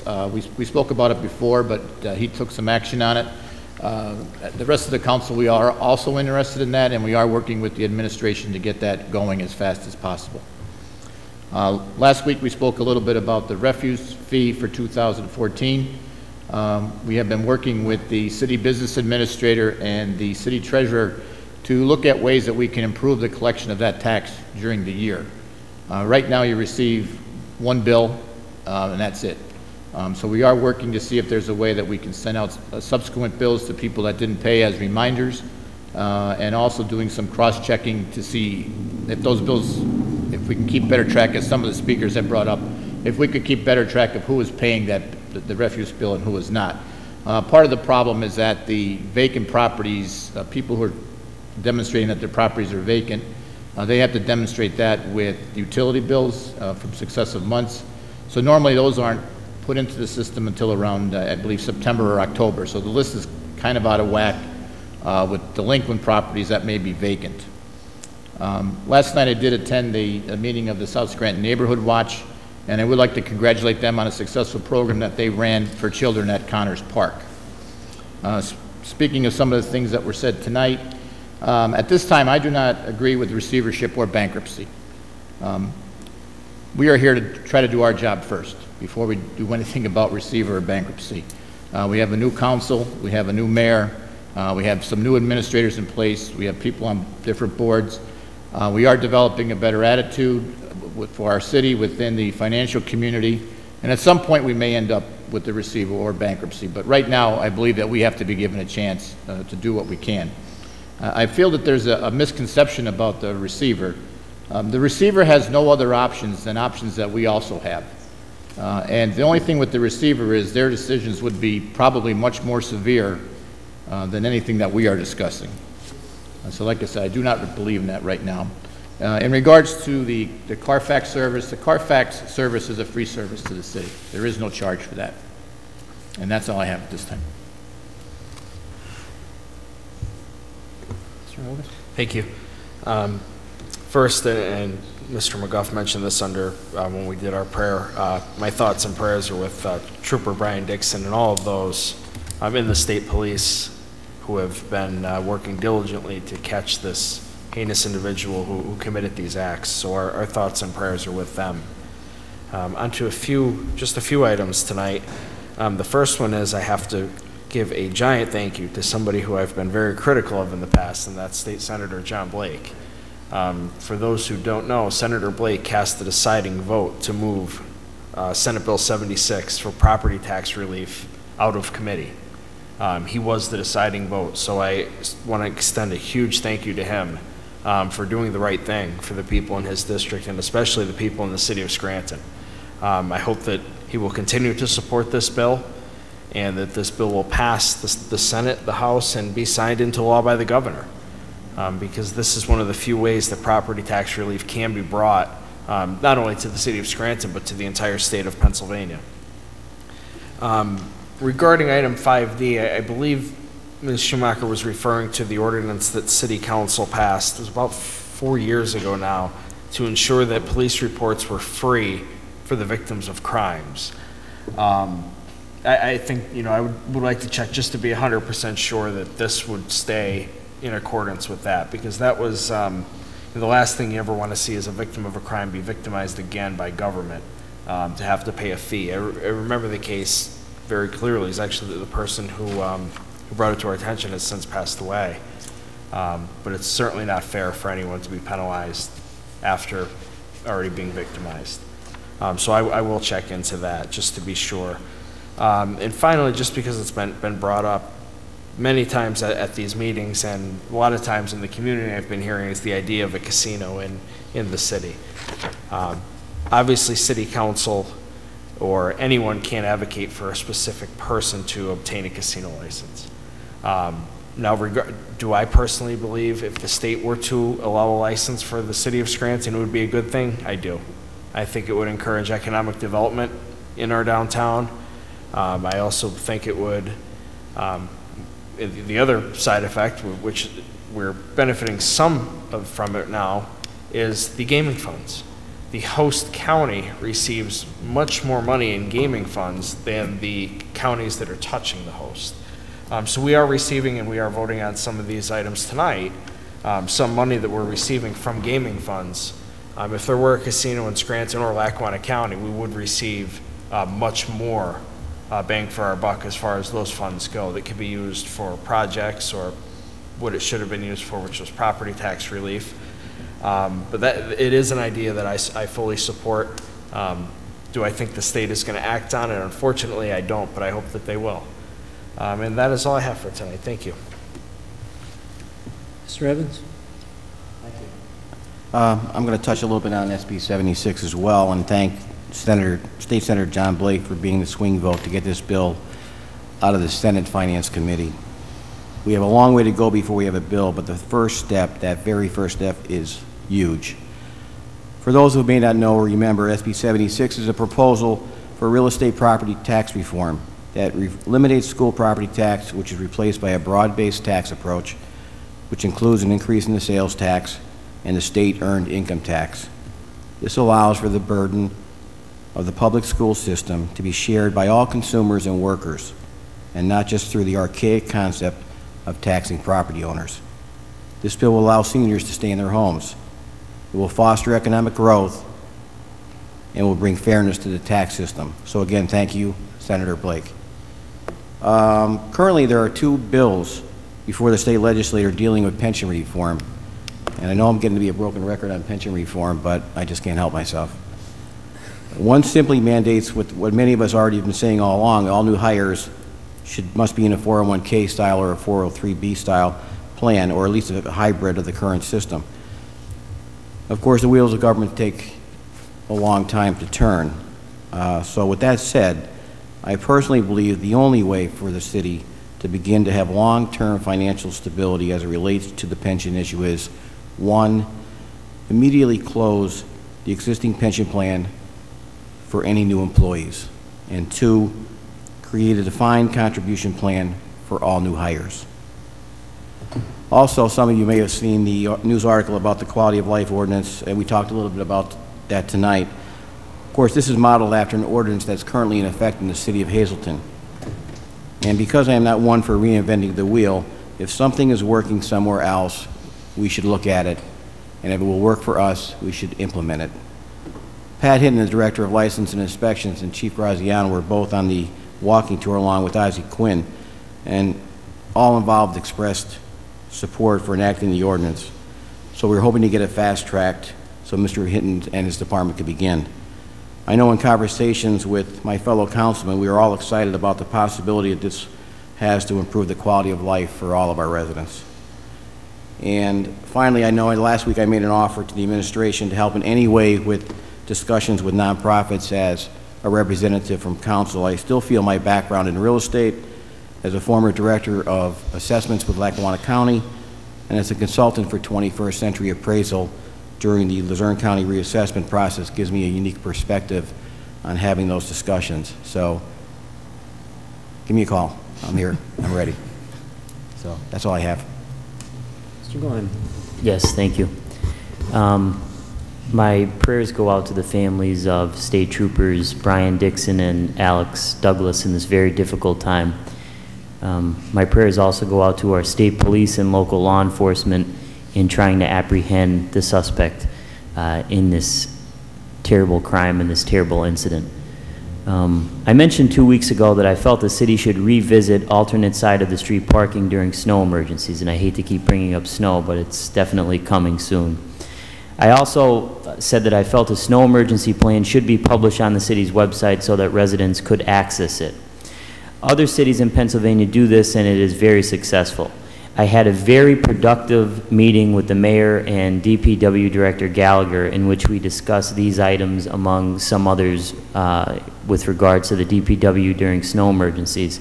And I'm very hopeful that in the next few weeks we will see action on those proposals. And that is all I have tonight. Thank you. Thank you. Very quickly, first of all, on the audit, I know the business administration, the Office of Business Administration is looking at hiring a new finance manager, should be taking that position, I believe, next week.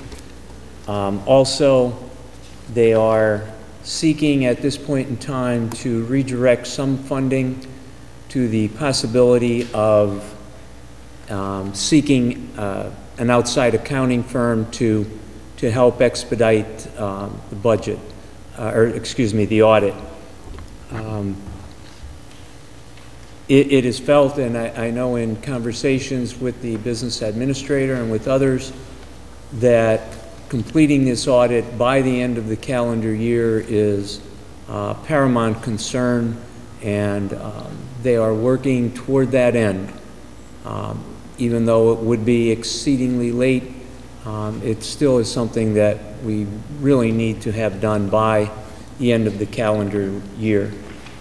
As far as the pensions, it keeps coming up, you know, what has happened to the pensions. Again, a variety of reasons why pensions are in failure throughout the, you know, the Commonwealth, especially in the city of Scranton. We face some very difficult challenges with our pension system. One of them being that we pay more in disability pensions than we do in regular retirement pensions. Very difficult situation. It means that when somebody goes out on a disability pension, they're on that pension for a longer, usually for a longer period of time than if they went out under, you know, a regular retirement pension.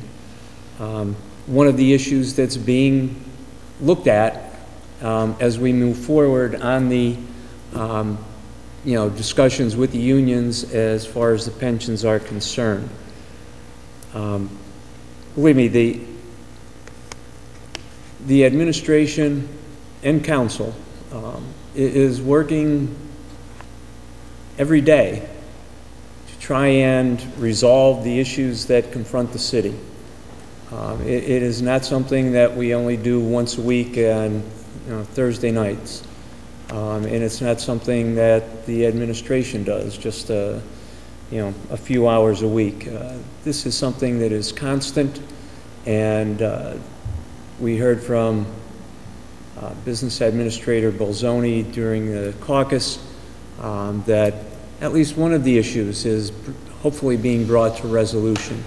And there are others in the process, and hopefully that we can, as Mr. Wexler said, be given a chance to resolve the problems that confront the city before we go, you know, looking at extreme measures to try and deal with our problems.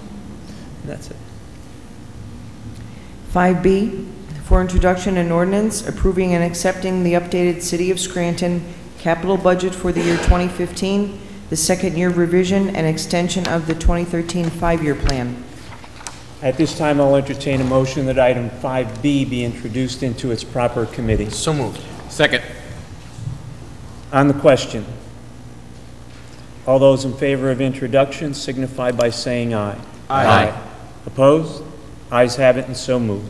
5C, for introduction a resolution authorizing the mayor and other appropriate city officials to execute and enter into a contract with Community Bank N.A. to provide paying agent services for the city of Scranton for a period of 3 years from August 1, 2014 through July 31, 2017.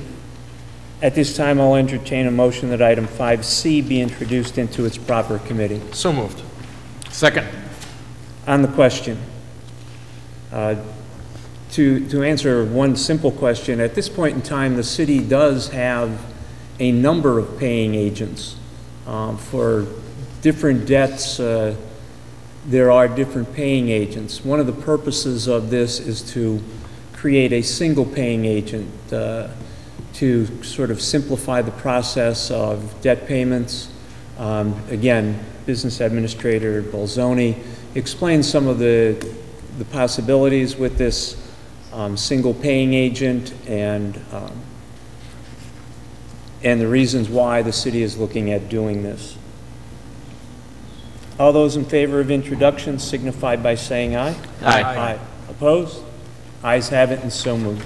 5D for introduction, a resolution authorizing the City of Scranton Police Department to use the company known as Carfax to manage their reportable and non-reportable traffic accident reports via an online service to the public and allow Carfax to accept payment from citizens for obtaining those accident reports and dispersing those payments to the Scranton Police Department. At this time, I'll entertain a motion that item 5D be introduced into its proper committee. So moved. Second. On the question.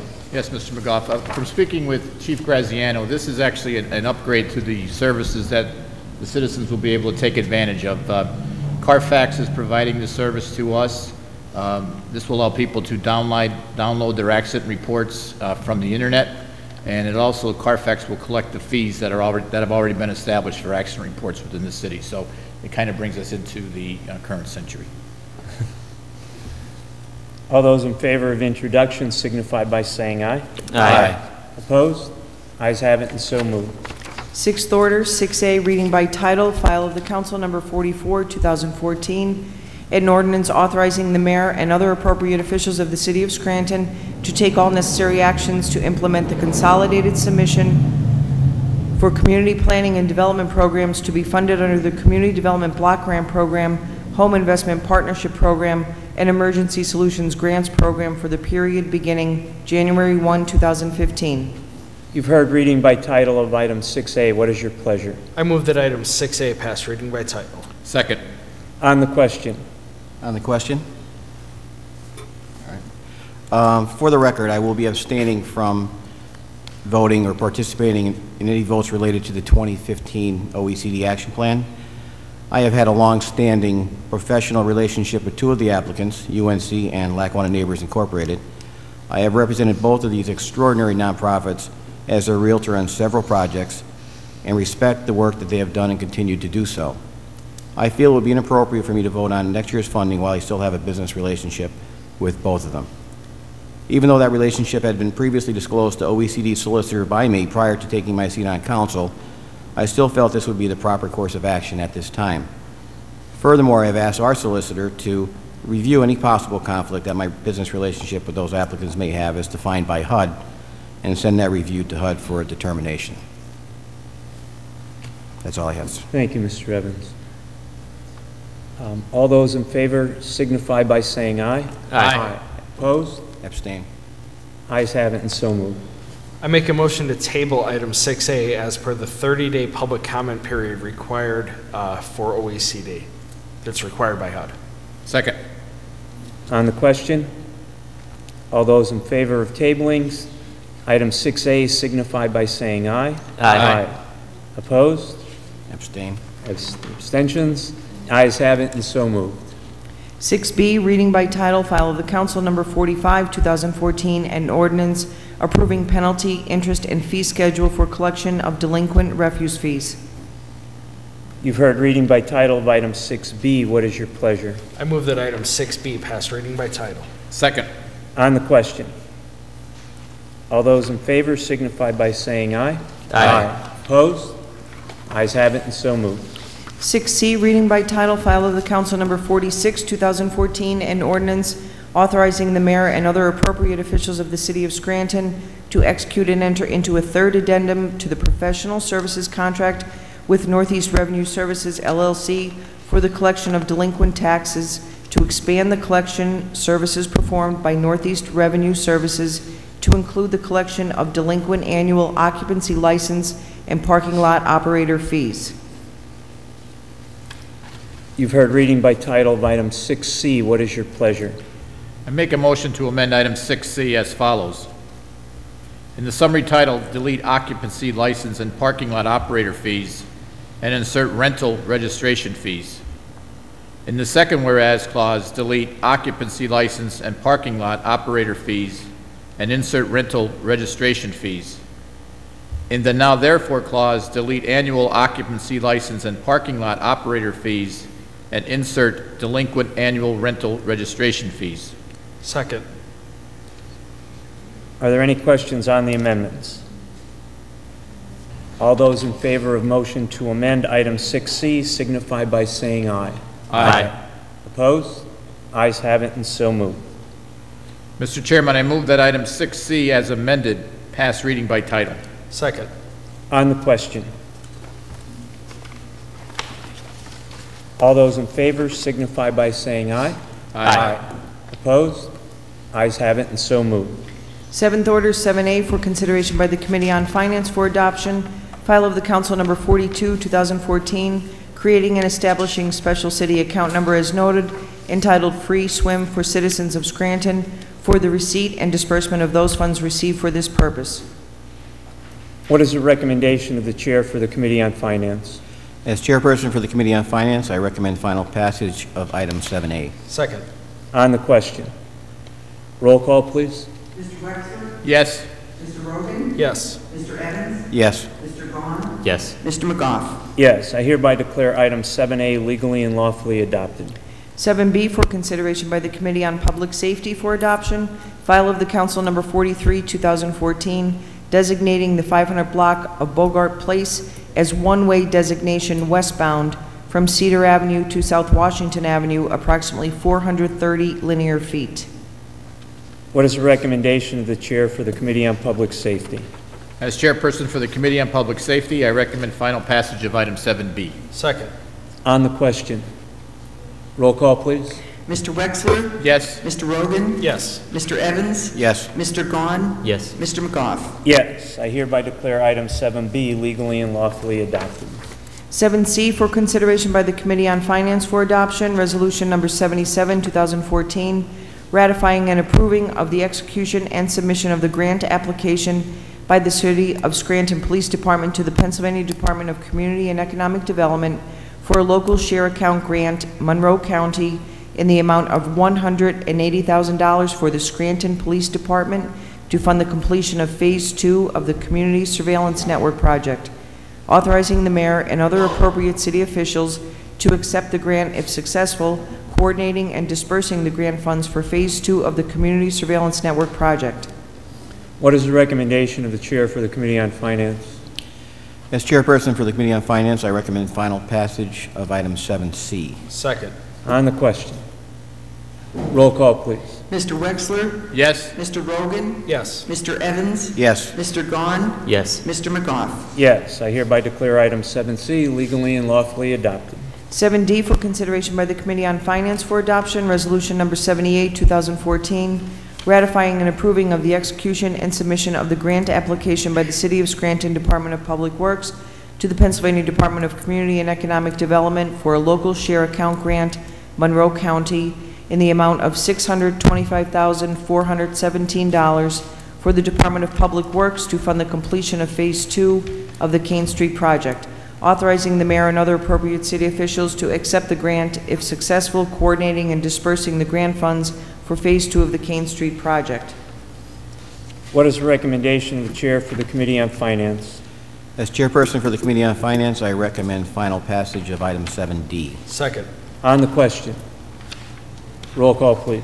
Mr. Wexler? Yes. Mr. Rogan? Yes. Mr. Evans? Yes. Mr. Gahn? Yes. Mr. McGough? Yes, I hereby declare item 7D legally and lawfully adopted. 7E, for consideration by the Committee on Finance for adoption, resolution number 79, 2014, ratifying and approving of the execution and submission of the grant application by the City of Scranton on behalf of the Everhart Museum to the Commonwealth of Pennsylvania, acting through the Commonwealth Financing Authority for a local share account grant pursuant to the Pennsylvania Racehorse Development and Gaming Act, in the amount of $300,000 for the project to be known as Everhart Museum Safety Infrastructure Project, located in Scranton, Pennsylvania, authorizing the mayor and other appropriate city officials of the city of Scranton to accept the grant if successful and execute and enter into a local share account grant contract and commitment letter with the Commonwealth of Pennsylvania to accept and utilize the grant in the amount of $300,000 awarded by the Commonwealth of Pennsylvania for such project. What is the recommendation of the chair for the Committee on Finance? As chairperson for the Committee on Finance, I recommend final passage of item 7E. Second. On the question, roll call, please. Mr. Wexler? Yes. Mr. Rogan? Yes. Mr. Evans? Yes. Mr. Gahn? Yes. Mr. McGough? Yes, I hereby declare item 7E legally and lawfully adopted. 7F for consideration by the Committee on Finance for adoption, Resolution Number 80, 2014, ratifying and approving of the execution and submission of the grant application by the City of Scranton Fire Department to the Pennsylvania Department of Community and Economic Development for a local share account grant, Monroe County, in the amount of $916,035 for the City of Scranton Fire Department to be used toward the purchase of a new KME 100-foot mid-mount aerial truck to replace a 2001 Ferrara truck, authorizing the mayor and other appropriate city officials to accept the grant if successful, coordinating and dispersing the grant funds toward the purchase of a new aerial truck. What is the recommendation of the chair for the Committee on Finance? As chairperson for the Committee on Finance, I recommend final passage of item 7F. Second. On the question, roll call, please. Mr. Wexler? Yes. Mr. Rogan? Yes. Mr. Evans? Yes. Mr. Gahn? Yes. Mr. McGough? Yes, I hereby declare item 7F legally and lawfully adopted. 7G for consideration by the Committee on Public Safety for adoption, Resolution Number 81, 2014, authorizing the mayor and other appropriate city officials to execute and enter into a contract with A&M Electrical Construction Incorporated to provide maintenance of traffic signalization for the City of Scranton for the period of 1 year from September 1, 2014 through August 31, 2015. What is the recommendation of the chair for the Committee on Public Safety? As chairperson for the Committee on Public Safety, I recommend final passage of item 7G. Second. On the question, roll call, please. Mr. Wexler? Yes. Mr. Rogan? Yes. Mr. Evans? Yes. Mr. Gahn? Yes. Mr. McGough? Yes, I hereby declare item 7G legally and lawfully adopted. There is no further business, and I'll entertain a motion to adjourn. Motion to adjourn. Meeting adjourned.